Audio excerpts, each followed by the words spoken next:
World War I.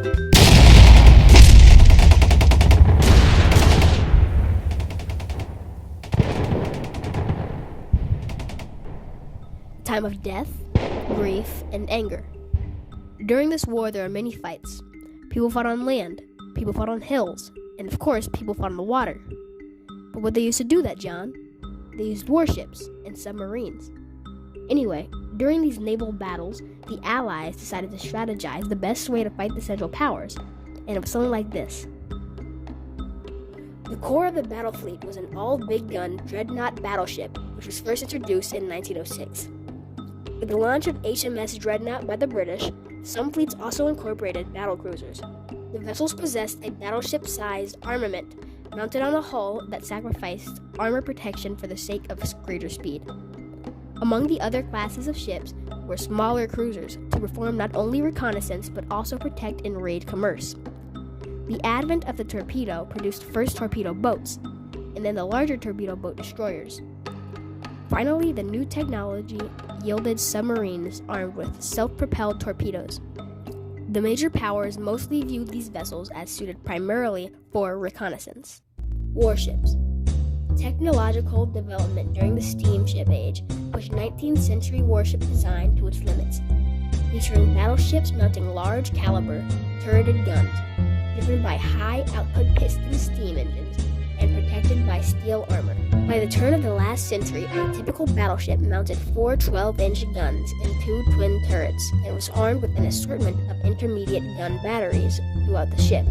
Reciprocating steam engines produced enough power to drive the ships to high speeds, typically 15 to 18 knots. Major drawbacks of these designs included difficulty in fire control for the different caliber ammunition. Also, the steam engines required lengthy periods in port for maintenance overhauls and could not be run at full speed for very long without risking breakdown. Submarines.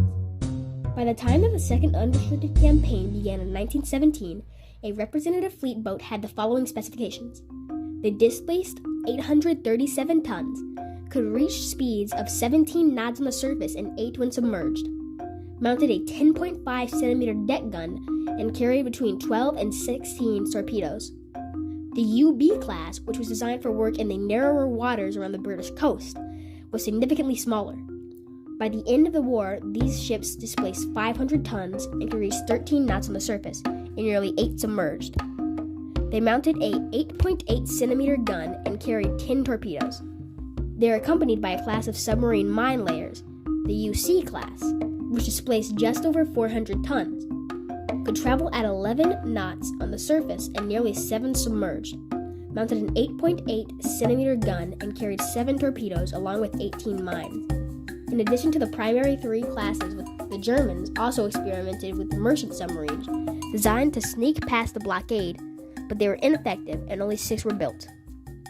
Surface warfare is the community within the Navy that involves the use of the surface fleet's ships for the missions of forward naval presence, sea control, and projection of power ashore. The primary missions of the surface Navy include strike warfare.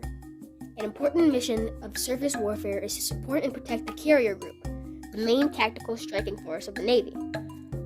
Anti-air warfare. Ship-to-air missions are vital to the surface Navy since control of the air is required for successful operations. Anti-surface warfare. In addition to engaging enemy surface ships, ASUW includes interdiction operations and anti-drug operations. Anti-submarine warfare. The U.S. Navy's surface fleet is the most vulnerable to the threat from submarines.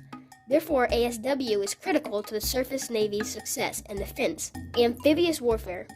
From Norfolk, Virginia to Yokosuka, Japan, the Navy has many home ports for its surface fleet.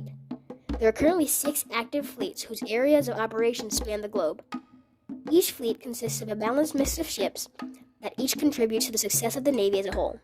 These ships are cruisers, destroyers, frigates, aircraft carriers, amphibious ships, minesweepers, patrol craft, auxiliary ships, and lastly, littoral combat ships.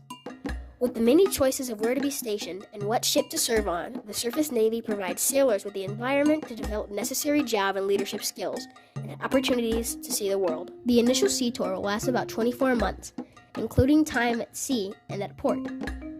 During this time, the junior officer will be a division officer for a single division. The most important goal for a junior officer during this tour is to complete personnel qualification standards and attain the SWO Warfare Designation Pin. Submarines warfare. Submarines are an integral part of the United States Navy. Running on nuclear power, U.S. submarines operate covertly and free of logistics for extended periods of time. Submarines are an invaluable sensor and weapon system platform. There are two submarine platforms, the Fast Attack Submarine and the Ballistic Missile Submarine. These multi-mission platforms are keys to a balanced naval force. SSNs, or Fast Attack Submarines, perform every task from anti-submarine warfare to surveillance and intelligence gathering. SSBNs, or the Ballistic Missile Submarine, have provided for the most enduring leg of the nuclear triad to fulfill the Navy's missions of strategic deterrence. In addition, 4 SSBNs have recently been converted to conventional cruise missile submarines to improve the fleet's strike warfare and special operation deployment capabilities. Anyway, I hope you enjoyed the video. Please give me a high rating. If